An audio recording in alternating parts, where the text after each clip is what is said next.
जब तक हार नहीं माने तब तक हारे नहीं। लेकिन जब कोई एक ऐसी फ़िल्म या एक ऐसी कहानी सामने आती है जो जीने का मकसद सिखाती है, जो ये बताती है कि उम्र इज़ जस्ट अ नंबर। वो ट्रेलर भी कहता है चलते रहेंगे तो थकेंगे नहीं। मेरे साथ एक बहुत शानदार टीम और एक बहुत बेहतरीन फ़िल्म मेकर, मैं उनसे शुरुआत करूँगा। Suraj sir, thank you so much for ऊँचाई। क्या वाइब है, क्या ट्रेलर है, क्या गाने, क्या कास्ट है। मैंने आपके 2-3 इंटरव्यूज़ किए और आपने हमेशा यही कहा कि आप हर कहानी अपनी ज़िंदगी और आसपास के लोगों से लेते हैं। ये कहानी कहाँ से ली? एक्चुअली ये कहानी बाय चांस मेरे पास आई। सुनील गांधी जी मेरे पास एक दिन आए और एक कहानी लेके आए जिसका शीर्षक टाइटल था मौत। तो जब उन्होंने सुनाई तो मैंने कही तो ज़िंदगी होना चाहिए था टाइटल। तो उन्होंने कहानी सुनाई कि 4 दोस्त हैं और नियरिंग 70 और 50 सालों की दोस्ती है। एक की मृत्यु हो जाती है और बाकी 3 लौटते पोटते हंसते गाते एवरेस्ट बेस कैंप तक जाते हैं 17,000 फीट और वहाँ उन दोस्त के लिए जाते हैं और वहाँ जाके उन्हें एहसास होता है कि वो कितना ज़िंदा है। तो मैंने जब सुनी तो हंसते खेलते जाते जाते, तो मुझे ये भी नहीं मालूम था एवरेस्ट बेस कैंप होता क्या है। जब गूगल किया तो मुझे पता नहीं 70 साल के लोग भी वहाँ गए हैं जी। तो फिर मैंने सोचा ये कोई अच्छे डायरेक्टर को मैं बोलूँगा वो बना दे पिक्चर, क्योंकि अच्छा मैं डायरेक्टर, क्योंकि मैं ऑनेस्टली ऊटी, अनुपम सर तो जानते हैं ऊटी, राजस्थान और गुजरात के अलावा कहीं शूट नहीं की, वो भी 5 स्टार में गए हम लोग सब, वहीं पे गार्डन में गए, आ जाओ वापस। अब ये तो हिमालय है, नेपाल है, कहाँ कहाँ चलना किधर। बट फिर कुछ ऐसी स्थिति आई पैंडेमिक में जब मैंने देखा कि चैलेंज ही मेन है ज़िंदगी में। ना कोई गुड लुक्स है ना कुछ है, हर एक वो हीरो है जो चैलेंज कर रहा है। तो फिर ये कहानी मुझसे छूटी नहीं। फिर 3-4 महीने में ये कहानी लिखी गई और फिर जब मुझे ये कास्ट मिली, ड्रीम कास्ट, तो आज जितना एवरेस्ट की चढ़ाई उतना अगर मुझसे पूछे आप, तो ये जो कास्ट मुझे मिली है ये सच्ची सौभाग्य है कि you have to just be with them to realize what film making is. आपके पास 2 ऐसे मैं कलाकार नहीं कहूँगा, 2 ऐसे जिंदा दिल जवान बैठे हैं जिन्होंने बहुत सारी चढ़ाइयाँ, जिन्होंने बताया है ज़िंदगी में कुछ भी हो सकता है। और ये दोनों लोग, अनुपम सर, बोमन सर, आप लोगों ने वाकई हम लोगों को, हमारी जनरेशन और आने वाली जनरेशन को आप ये सिखाते हैं कि ज़िंदगी में मिरेकल कभी भी हो सकता है, कुछ भी हो सकता है, चाहना है, हिम्मत करना है। और बड़ी खूबसूरत बात है कि ये फिल्म बिल्कुल उस लाइन पे, उस मोटिवेशन को, उस जज्बात को लेके आगे बढ़ती है। बिल्कुल। दरअसल मेरी पैरेलल लाइफ जो अपनी ज़िंदगी एज़ अनुपम खेर चल रही है और चल रही थी, वो भी यही थी कि ये तकलीफ़ें या मुश्किलें, तो जो ज़िंदगी मुश्किलों से भरी ना हो वो ज़िंदगी क्या। जो ज़िंदगी में फेलियर ना हो उस ज़िंदगी को जीने का क्या फ़ायदा, क्योंकि फेलियर, मुश्किलें ये ज़िंदगी के बारे में ज़्यादा सिखाती हैं, जबकि सक्सेस 1 डायमेंशनल है, फेलियर मल्टी डायमेंशनल है। तो वो मेरा था और मैं उस स्टीरियोटाइप को तोड़ना चाहता था कि जिसमें आपको एक उम्र के होने के बाद लोग आपको अंकल जी बुलाना शुरू कर देते हैं, खासकर हिंदुस्तान में आंटी जी बुलाना शुरू कर देते हैं, या कहते हैं कि आप रहने दो, हम कर लेंगे, आपसे नहीं होगा। तो उस समय, इस दौरान जब सूरज जी ने एक कहानी सुनाई तो मुझे लगा ये तो वही कहानी है जो मैं ज़िंदगी जीने की कोशिश कर रहा हूँ। तो यकीनन सी बात थी कि इसमें सोचना तो था ही नहीं। वैसे भी इनके जब कुछ बुलाते हैं तो प्रसाद ही मिलता है वहाँ से, इनके मंदिर से, और ये तो बहुत, इन्होंने पूरे का पूरा हमको वहाँ पर बैठ के ढाबे में खाना खिला दिया। बट ये बहुत ज़बरदस्त एक्सपीरियंस रहा और ये एक्सपीरियंस आपको फिल्म में भी महसूस होगा, बिकॉज सबसे पहले सूरज जी ने हमको एक डॉक्यूमेंट्री दिखाई। वो उस ट्रैक की डॉक्यूमेंट्री थी जो असली में वो ट्रैक होता है कि जहाज़ यहाँ रुकता है, यहाँ से फिर आपको यहाँ जाना होता है, फिर यहाँ से यहाँ तक चलना होता है, फिर यहाँ से वहाँ जाना होता है, फिर वहाँ से वहाँ जाना होता है। तो मेरा और बमन का रिएक्शन था कि ये तो हमारी ज़िंदगी से इतना ज़्यादा नहीं जुड़ा हुआ। तो और उस डॉक्यूमेंट्री में मिलन सुमन काम कर रहे थे, वो भी थोड़े थके हुए लग रहे थे। तो बट ये है कि अब इस फिल्म को बनने के बाद, आपने शुरुआत में अपनी इंट्रोडक्शन में कहा कि कोई इसका वाइब अच्छा है। इसका वाइब इसलिए अच्छा है क्योंकि 2 साल के बाद पैंडेमिक में हम जिस हालात में जिए हैं, सूरज जी आशा की किरण लेकर आए हैं, उम्मीद लेकर आए हैं कि हारने की तो कोई बात ही नहीं है। इसीलिए लोग इससे रिलेट कर रहे हैं। अपार्ट फ्रॉम कि ये 75 ईयर्स ऑफ राजश्री है, एक ऐसा प्रोडक्शन हाउस है जिन्होंने अपनी धारणा पर, अपने सिद्धांतों पर फिल्म बनाई है, अपने आप को उस मामले में चेंज नहीं किया है। तो हमारा सौभाग्य है सूरज जी, आपका तो नहीं, आपका तो अधिकार है, खासकर मुझ पर, क्योंकि आप ही की वजह से मुझे फिल्में मिली हैं। और ये मेरा सौभाग्य है हमारा। और यहाँ 3 लोग नहीं हैं जो आपने सिर्फ, हम क्योंकि इंटरव्यू में हैं, जो सबसे बड़े महानायक अमिताभ बच्चन जी और नीना जी भी हैं और सारिका जी भी हैं। तो परिणीति जी नहीं, हम बात करें of a certain age group, Parineeti तो कहीं भी चढ़ सकती है, तो पर हमने भी चढ़ के दिखाया। नहीं सर, आप लोग आपने चढ़ के दिखाया नहीं, आप रोज चढ़ रहे हैं। और मैं देख रहा हूँ, आपकी रील्स में देख रहा हूँ, आपकी स्टोरीज में देख रहा हूँ, आपकी कहानियों में देख रहा हूँ। जैसे आप लोगों से मिलते रहे, जैसे आप जिंदा दिली की बातें करते रहे, जी जी, जैसे आप सिखाते रहे हैं जिंदगी में दौड़ना, हारना ना, मतलब हार तो है ही नहीं आपकी डिक्शनरी में। हाँ, मोटिवेशनल, बिल्कुल हाँ, मोटिवेशनल। बिल्कुल, बिकॉज ये सब एज वेज जो है ना, ये सब हमारे मन की बनाई हुई है। मन और मस्तिष्क कभी बूढ़ा नहीं होता है। शरीर होता है क्योंकि आप उसको होने देते हैं, वो एक अपना एक चक्र चलता है, मगर मज़ा तो उसी में है। और फिर ऐसी फिल्म जब ये लेकर आए तो बस मज़ा आया। बोला किस्मत अच्छी है हमारी। बमन जी, आप किसके बारे में कुछ कहना सर चाहेंगे? मैं जोड़ूंगा, राशि से ये आपका पहला एसोसिएशन है और पहले एसोसिएशन में एवरेस्ट तक चढ़ाई है कि कैसे ले रहे हैं इसको? तो मैं, अनुपम जी ने जो भी कहा है, मैं उससे सहमत हूँ कि मेरी ज़िंदगी में भी ऐसे हुआ है कि I don't like to use the word struggle, मैं तो बोलता ही experiences. I think it's journey. हाँ, एक्सपीरियंसेस। तो मैं वेटर था 2 साल, फिर उसके बाद दुकानदार था 12 साल, दुकान पे बैठ के मैंने काम किया। जैसे it's a job with dignity, करना है।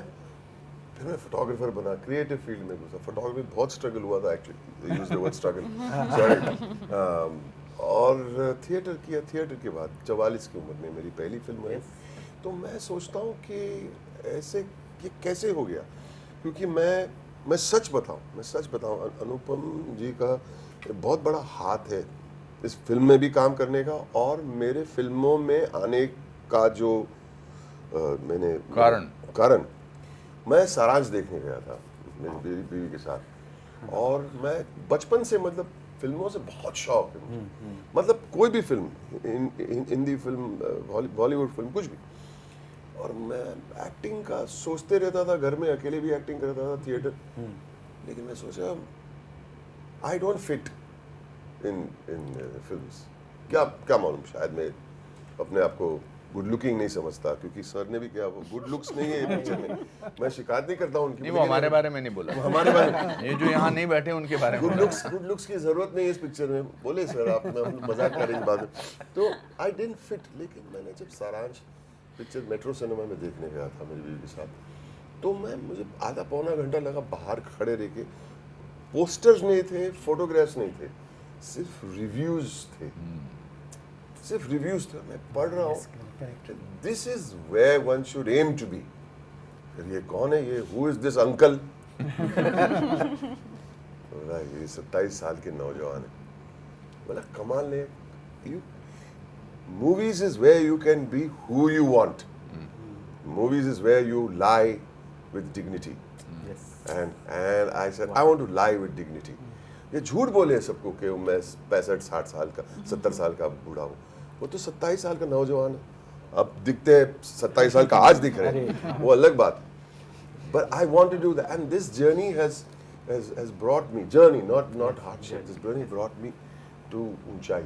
मैं सोचता हूँ ऊंचाई is the height of my career. But after its release, with God's grace, after its success, I want to come down to the base camp again and start all over again. This is my intention. ये मेरा intention, मकसद मेरा है। सूरज sir, जब पहला trailer launch हो रहा था और मैं उसकी फुटेज देख रहा था, और अपने स्क्रिप्ट राइटर और उनको बता रहा था कि अनुपम सर की वो बाइट लगाओ जहाँ वो 75 इयर्स ऑफ राष्ट्रीय के बारे में बात कर रहे हैं। What a legacy you have. और आपने उस जब वो सबसे डाउनफॉल था और सबसे मुश्किल वक्त था, वहाँ से आपने जब एक लकीर खींची है और वो आगे बढ़ती गई है, गोल्डन गोल्डन। और आपने फिर अनुपम सर ने एक और वीडियो शेयर किया गुप्ता जी का, सबकी तस्वीरें, वी लव्ड इट, कि कितने सारे लोग राष्ट्रीय से सितारे बने, और सितारे नहीं बने, अच्छे इंसान भी बने। अच्छे इंसान बने। राष्ट्रीय वो बनाता है। कैसे, मतलब इस जर्नी को कैसे कहेंगे, कैसे कंपाइल करना चाहेंगे? मेरे फादर हमेशा बिलीव करते थे कि नयों को मौका मिलना चाहिए, क्योंकि वो बोलते हैं नया जो आता है वो अपनी किस्मत लेके आता है, और जो वो जोश लेके आता है उसका कोई पैरेलल नहीं। तो मैक्सिमम जो ये नए कलाकार जो अनुपम सर ने इतना ब्यूटीफुल और गर्व से हम कह सकते हैं कि वो फोटोग्राफ्स हमने रखी है इस मोमेंट के लिए। तो सब अपनी अपनी किस्मत लेके आए, उनको प्लेटफॉर्म मिला। मैं भी तो नया ही हूँ डायरेक्टर, जिसको उस समय मैंने प्यार किया में सबसे कॉस्टली फिल्म का ब्रेक मिला। हाँ, सबसे कॉस्टली फिल्म थी yes, उस yes, समय। yes. और मैंने एक और कॉस्टली बनाई, हाँ, मतलब बजट सब छोड़ के। हाँ. बट क्योंकि बैकिंग थी, मुझे कॉन्फिडेंस था मेरे फादर को कि न्यू कमर्स में क्या पैशन होता है, तो वो बनी है। बाकी 75 years grateful to the audiences, और इतना प्यार मिला है और सपोर्ट मिला है कि आज भी अगर आप कहीं भी जाओ तो अब हम आपके कौन 35 इयर्स होने, 30 इयर्स 35 इयर्स, तो बट आज भी जब जाता हूँ तो हम आपके कौन के नाम से पहचाना जाता हूँ, प्यार मिलती है। तो अब इसका कितने ऐसे मेकर्स होंगे जिनकी फिल्मों के साथ उनको जुड़ा होता है। जैसे लगता है कि हम अपनी फैमिलीज़ के, हम इस भागदौड़ की ज़िंदगी में अपने वैल्यूज़ के करीब आ गए। ये है राष्ट्रीय का जादू। और आपने नए खून की बात की, आपके साथ एक नया खून है, एक नई सोच है। नताशा पहली फिल्म में जिस एवरेस्ट पे आपने चढ़ाई की है, जितने बड़े मतलब दिग्गजों के साथ चढ़ाई की है, ये क्या सोचती कि इस फिल्म से जुड़ना? तो of course I am super lucky, मैं बहुत ही लकी हूँ कि मैं इधर बैठी हूँ इस डायरेक्टर के साथ। सूरज जी तो स्टार ही है, मैं उनके बारे में क्या बोलूँ। ऑफ कोर्स बमन सर है, अनुपम सर है, अमिताभ जी है, तो ये कास्ट अमेजिंग है। लेकिन मैंने ये पहले स्टोरी सुनी थी, तभी मुझे पता चला था कि मैं ये फिल्म करने ही वाली हूँ। Because it's very easy to look at this veteran director, veteran cast and say that this is a film for an older generation. But just like we've been saying, this is a film for every generation. Because this story is a coming of age story. It's a story of reinvention. And I think these are the sort of stories that my generation needs to hear. Yes. आपने जो बोला था ना, Rajshree production के ये family value है, feel good films है। अभी जो फिल्म मेरे पास आते हैं, हम बाउंडलेस मीडिया में बोलते हैं telling stories for a new India, तो सब मुझे फिल्म ब्रेकअप का, मेंटल हेल्थ का, सोशल मीडिया का पिच करते हैं। But that's wrong. I think our generation needs films like this that have that purity, that prioritize friendship, that say that life is bigger than your small problems. You need to think beyond, because it's so easy to make a road trip film, honestly, for people in their 20s. How hard is it for us to go to Goa? But in your 60s, to put your family, your business, your work aside and say, I am going to do something for myself, that's really achieving something new.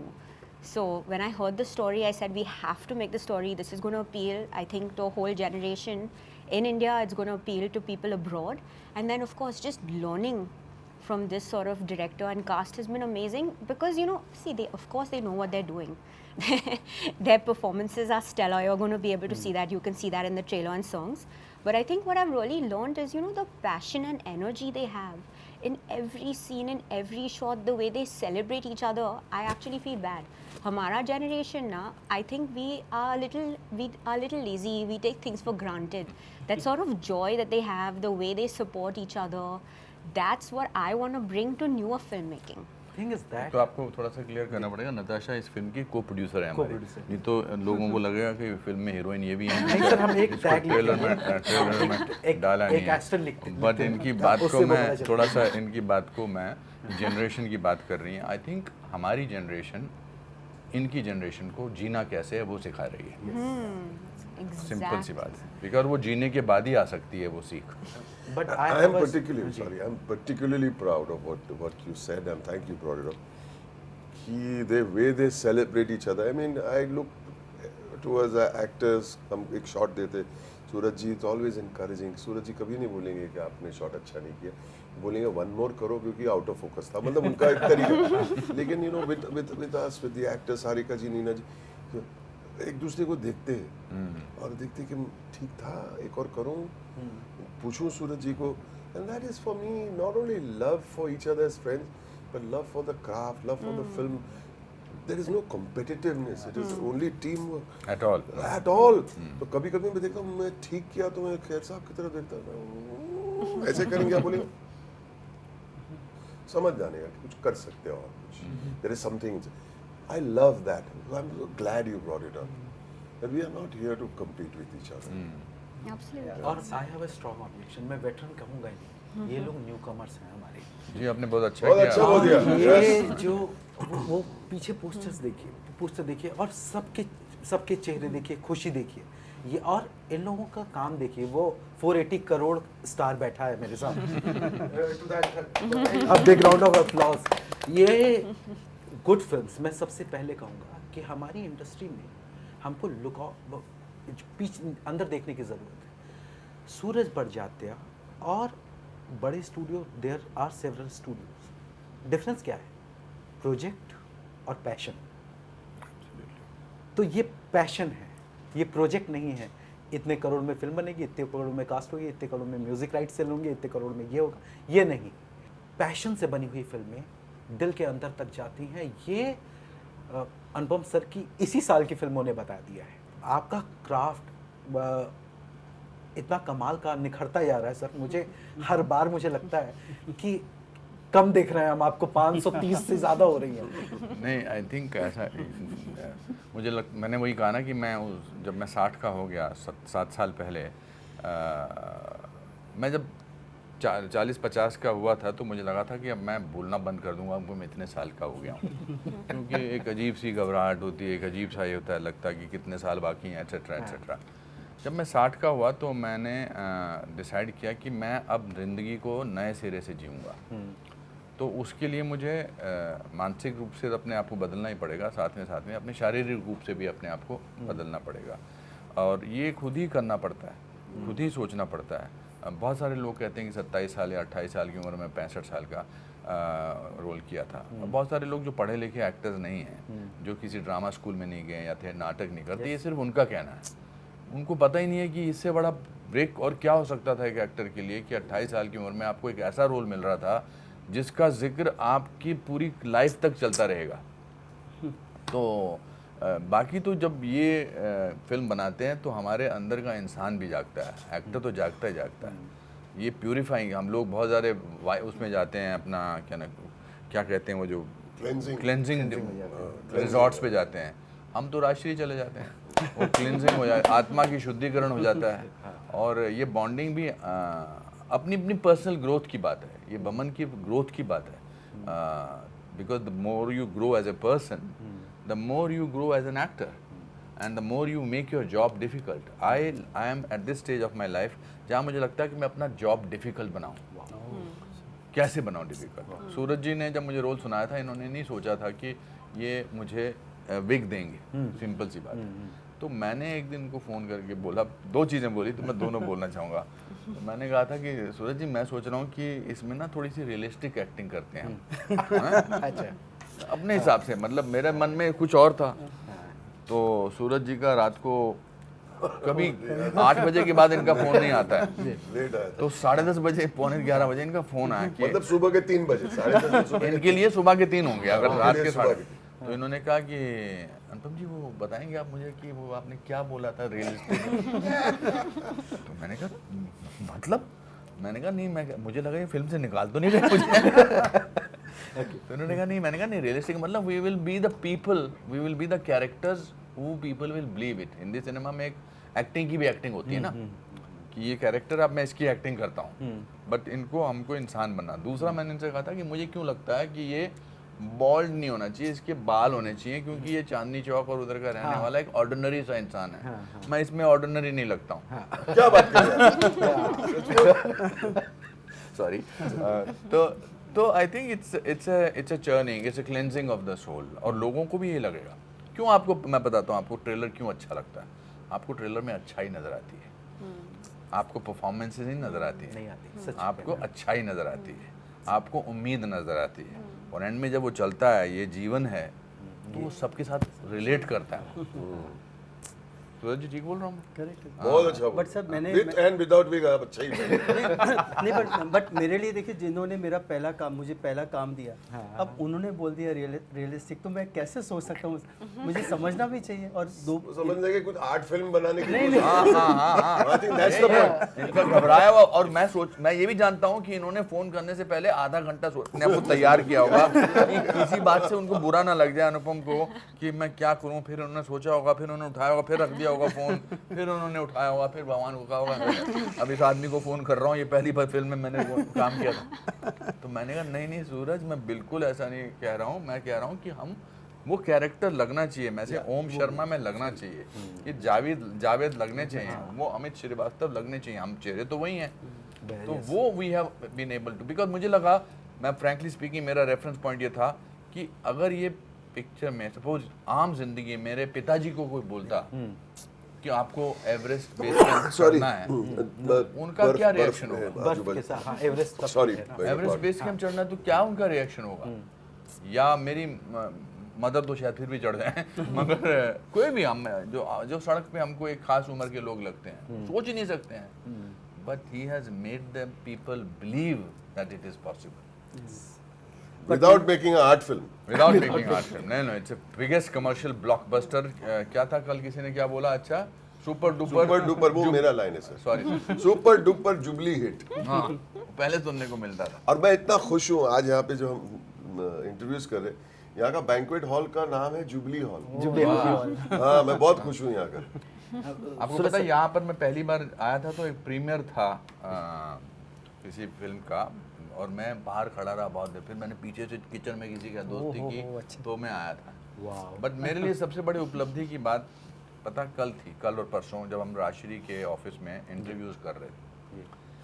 मैं बहुत दिनों तक राजश्री के office के बाहर गुप्ता जी को मिलने के लिए खड़ा रहता था। फिर फाइनली एक दिन मुलाकात हुई, और फिर मुझे इनकी फिल्म में रोल मिला। कल मैं इनके फादर की चेयर पे बैठ के उनके कमरे में इंटरव्यू दे रहा था।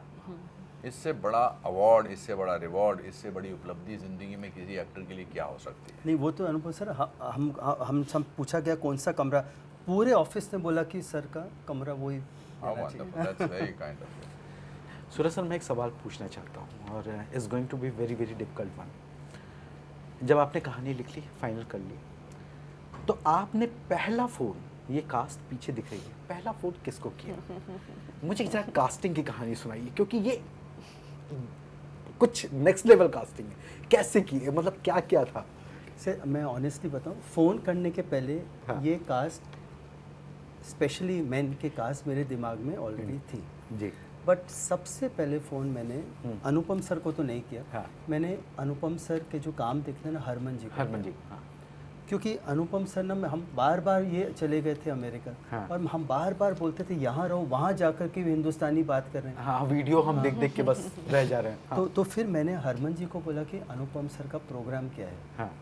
तो उन्होंने बोला नहीं सर, वो तो वहीं है। हाँ। कुछ हो तो बात कर लो। मैंने कहा मैं बात, पिक्चर मुझे शुरू करनी और ये तो वहाँ बसे हैं। हाँ। तो फिर मैं लटक, मैंने कहा अभी क्या करूं।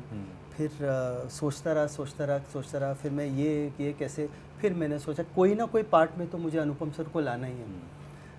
तो एक बार मैंने सोचा डैनी जी वाले रोल के लिए मैं बुलाऊं, ताकि वीकेंड पे तो आए, बिकॉज ऊंचाई और अनुपम सर नहीं हो। तो मैं फिर किस बेसिस पे, तो फिर पता नहीं क्या हुआ, अनुपम सर का मैसेज आया, फ़ोन आया, सर फ़ोन किया आपने या मैसेज किया कि अब मैं बॉम्बे आ रहा हूँ, ये रात, मतलब ऐसा कुछ उन्होंने कहा। मैंने कहा ये होगा। फिर अनुपम सर आए, मैंने फ़ोन पे इनको कहानी सुनाई, जैसे उन्होंने कहानी सुनी बोले मैं तो रेकी पे चलूँगा साथ में। अच्छा, फिर तो रेकी, फिर अनुपम सर को सुने, फिर मैं बोमन सर के बच्चन सर ने तो हाँ बोल दिया था जूम अच्छा कॉल। पहले जूम कॉल, वो आधे घंटे में उनका हाँ हो गया, फिर मैंने उनको डिस्टर्ब नहीं किया, हाँ हो गया उनका। तो फिर मैं बोमन सर के भी, बोमन सर अपनी फिल्म डायरेक्ट कर रहे थे और I know as a director पहली फिल्म कैसे उनको शांति चाहिए प्रिपेयर करने के लिए। तो मेरे मैसेजेस बोमन सर को, बोमन सर कब डेट हो रहा है। अब मेरा बोमन सर और डायरेक्ट कर रहे हैं तो मैं कैसे डिस्टर्ब बढ़ करूं। रही थी आपकी। बट बोमन सर का इतना ब्यूटीफुल मैसेज आता है, अगर आप उनको करो तो सबसे पहले तो mister Barjatya, I am sorry, I will call you back. अब मिस्टर बरजात्या भी शोज हिज ग्रेस। तो किसी ने मिस्टर बरजात्या बुलाना नहीं, इनको सूरज जी बोलते हैं सब। तो फिर और बोमन सर का था call me direct, please don't call anyone else. फिर सर नहीं बोमन सर को कैसे कर, तो फिर मैंने सोचा कि थोड़ी देर कर रहे हैं। फिर अनुपम सर ने कहानी सुनी, बोले और कौन कौन हो रहा है। मैंने कहा मैं कोशिश कर रहा हूँ बोमन सर, इन्होंने तो फ़ोन ही उठा लिया। फ़ोन ही उठाओ, बोमन सर को ऐसे सुनाया जैसे कि मैंने कहा अभी बोमन सर को कोई सुनाने वाली भी चाहिए। ये बॉन्डिंग जो है ना, ये कमाल की। अमित सर हमारे अभी नहीं है और आप दोनों ने पहले कितनी ही फिल्मों में काम किया है, कितनी घोंसला इज मेन फिल्म। मेन घोंसला। फिर हमने अमेरिका में एक फिल्म की आप थी। दोनों का खोसला को घोसला रहे हो। हाँ, वो तो सर मैं अभी भी देख के जो है थोड़ा पीछे हो जाता हूँ। अरे खुराना साहब, खुराना। तो आप दोनों की अंकल जी।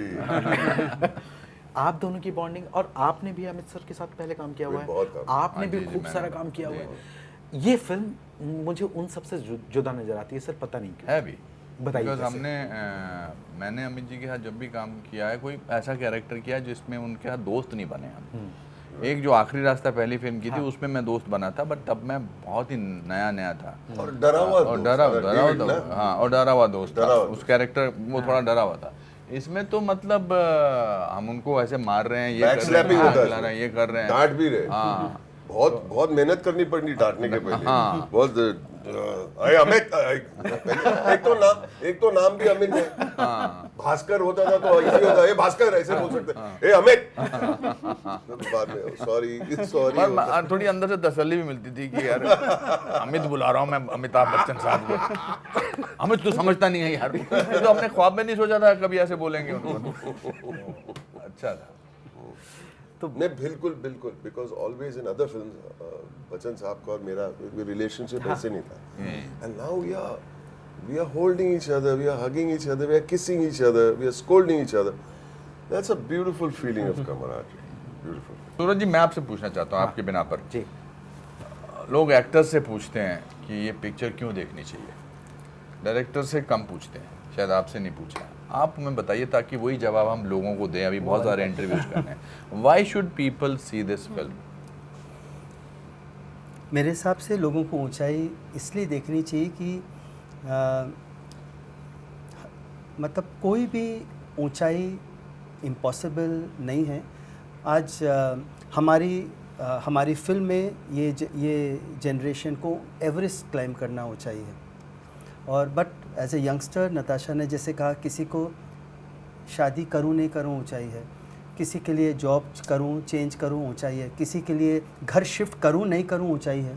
तो बट वो ऊंचाई हमको पार करते रहना, यही जीवन है। और ये इस फिल्म का मैसेज है कि वो जो एवरेस्ट है, वो जो शक्ति का प्रमाण है, शक्ति का सिंबल है, इतना गिविंग है, वो हम सब का अपना अपना एवरेस्ट हमारे अंदर है, जिसमें हम आत्मनिर्भरता कहते हैं, चाहे वो गॉड कहें, चाहे प्रभु कहिए, चाहे सोल कहिए।